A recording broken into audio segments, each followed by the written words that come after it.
What's good, YouTube? It's your boy Dude, and I'm back with another video. And today's video is about how to submit your stimulus check routing information and account information. First thing you want to do is go to IRS.gov, and you're gonna go to the second one, get my payment. I just did mine and it was smooth. Well, it wasn't smooth. Like in the beginning, I had to type in 3 times because I guess maybe so many people trying to type in at the same time, it kept rejecting it or something was wrong. But I got on the phone with my tax people that did my taxes. Because if you did your taxes through a company, like they sent that check, that stimulus check to them, they got to send it back according to the people that told me that did my taxes. So the first things you're definitely gonna need is your paperwork. You need to word it exactly the way your taxes have been worded, and the numbers. You're gonna need your gross pay, which is gonna be on 8B, the number 8, B as in boy, and then you're gonna also need your return, which is gonna be 21A as in apple. You know what I'm saying?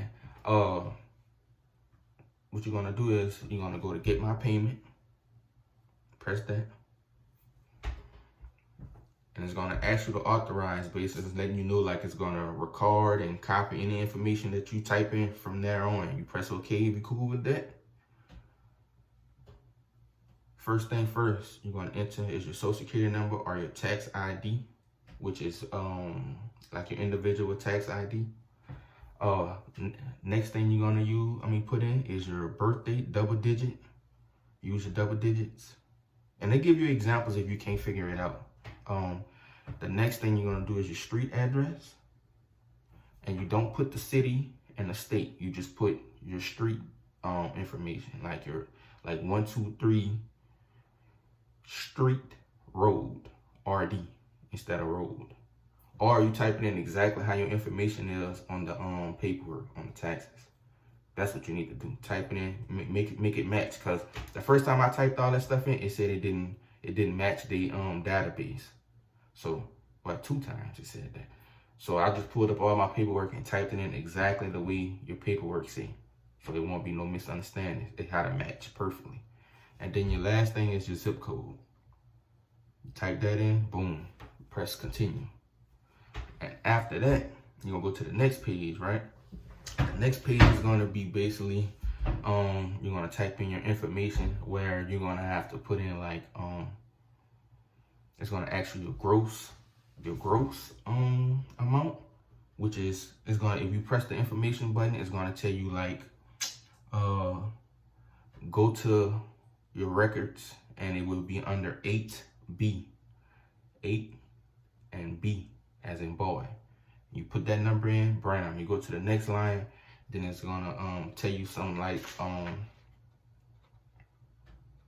what is your full return, and it's gonna tell you, if you press the information button, it's gonna tell you to go to reference 21A as in apple.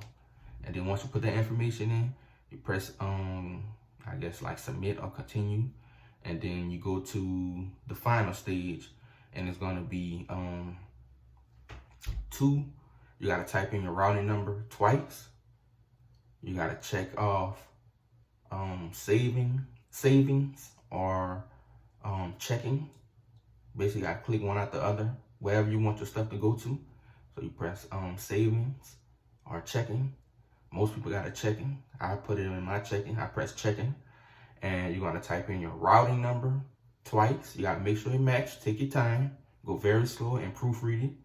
And then you're gonna you gotta type in your information, your account information, whether it's a savings or checking. You gotta type that in twice. Take your time. Go slow. Make sure everything neat and perfect. Prime. You put that in. Go ahead and you press submit. It's gonna let you know if you got all the information you need. Everything with me went smoothly after I finally got through with it, the 3rd time, 4th time. And it's gonna tell you basically, thank you, your information has been accepted. and then you press OK or whatever, and then it's gonna say you've been logged out. Something along them lines, man. I ain't gonna lie, I did this kind of like with one eye open. I woke up and I looked. I had a text message letting me know that that the portal was working, so I ran with it. If you have any problems, call your tax preparer. You know what I'm saying? You get all the information you need, but don't get discouraged, because someone told me they got locked out for 24 hours by putting in the wrong information. Like the information didn't match. I didn't have that problem. I think I either it took 2 times or 3 times. I think 2. On the 3rd time it went through, because I called my tax preparer to get the tax ID information, and she had to call me back. But in the process of waiting, something told me to try it again, and it went through. I didn't need the tax ID. I used my social, my birthday, street number, zip code, and I went slow because I couldn't get past the first stage. You know what I'm saying? I went very slow, and it probably was because the first time I put my city and state, but I mean in the street address. I put my city and my state, and you ain't supposed to do that. You're supposed to just put the street, the number in the street. And that's why the first time I messed up at. So if you're doing it, use your info buttons. You know what I'm saying? It's gonna let you know. You're gonna be straight. Just make sure you take your time, proofread everything before you press submit, because you don't want to send your check to somebody else's account, and then you have to wait probably 3 to 6 months, because you know so much volume is going on, so many people trying to get it. But yeah, man, I hope this video was helpful. I hope you like it, man. If you have any other questions, I can't really tell you too much. You know what I'm saying? But that's what I just did. So I hope y'all get y'all checks, man. Be cool.